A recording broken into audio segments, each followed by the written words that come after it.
పల్లి నూనె వేసుకున్నాం కదా, ఇప్పుడు 1 టీ స్పూన్ నెయ్యి వేసుకున్నాం.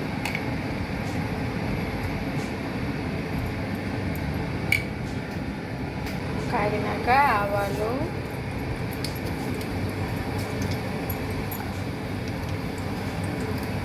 జీలకర్ర,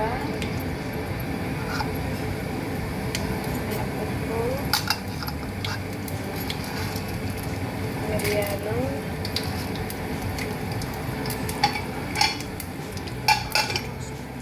బాగా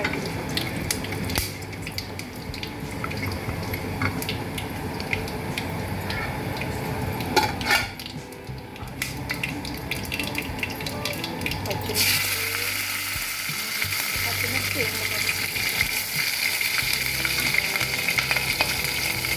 తర్వాత ఉల్లిపాయ,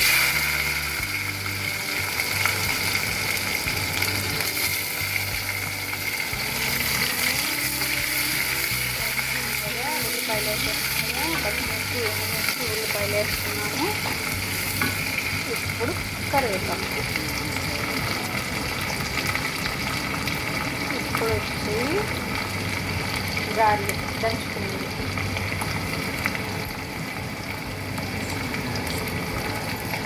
బాగా వేగనిద్దాం. ఇప్పుడు దీంట్లో ఇంగువ వేద్దాం, చిటికెడు ఇంగువ సరికలు పెట్టుకుందాం.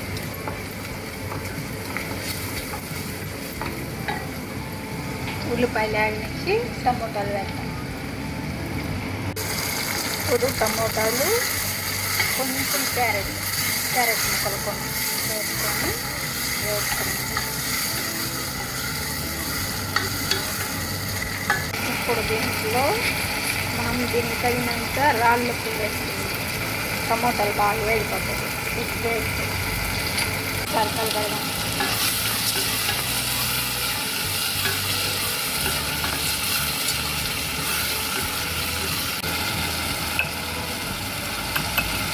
పసుపు,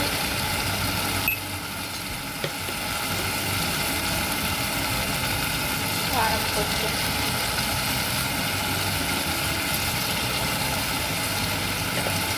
ధనియాల పొడి,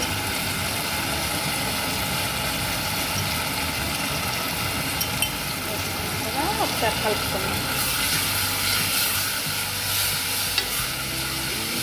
ఇప్పుడైతే అయిపోయింది కదా, దీంట్లో ఇప్పుడు మనం చింతపండు గుడ్డు కొంచెం పోసుకున్నాం. లైట్గా తగినంత చింతపండు గుడ్డు,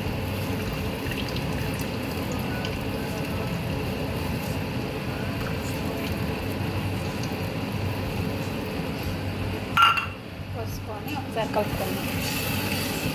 దీంట్లో కొంచెం పులుసు పోసేసాం కదా, 2 గ్లాసులు రైసు, 1 గ్లాసు కందిపప్పు ఇది కదా వేసేద్దాం.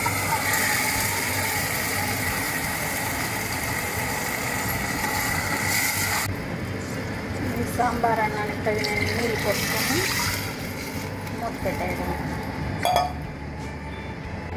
ఇట్లా వాటర్ వేసేసినాం కదా, కలిపేసి మూత పెట్టేద్దాం.